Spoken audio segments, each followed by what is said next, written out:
السلام عليكم ورحمة الله تعالى وبركاته. توفي اليوم في القاهرة آه الأخ جوان الخطيب، له الرحمة والمغفرة. ربنا يغفر له ويرحمه يا جماعة ويدخل في فسيح جناتي. كويس. أنا في حاجة يعني واجعاني شديد جدا، إنه أنا دخلت السوشيال ميديا، دخلت الفيسبوك، لقيت الخبر بتاع الوفاة.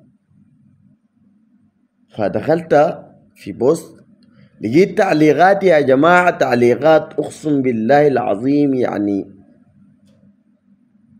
ما كويسة، من ناس مريضين عقليا. انتوا يا جماعة زول مات، زول توفى، ربنا يرحمه، أذكروه بالحاجة الكويسة، فلتقل خيرا أو لتصمت. يا جماعة في حاجة اسمها إكرام الميت دفنه. يعني انت لو لقيت زول ميت، لو عندك معه عداوة، لو قتل لك زول، لو أي شيء، خلاص هو توفى، بتدفنه. فما بالك بزول انت اصلا يعني ما عندك معه حاجة.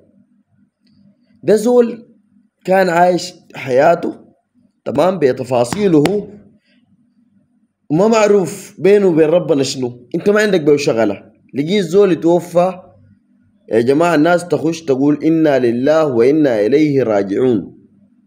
فيا ريت يا جماعة يا أخي الناس تقول خير أو لتصمت.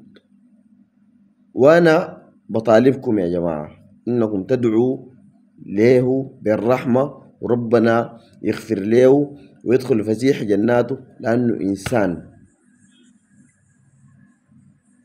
وزول مسلم. وبيقول يعني يا جماعة زول مسلم زينا وقال لا إله إلا الله محمد رسول الله. فبس نحن ندعو بالمغفرة، ربنا يرحمه، ربنا يدخل فسيح جناته يا رب.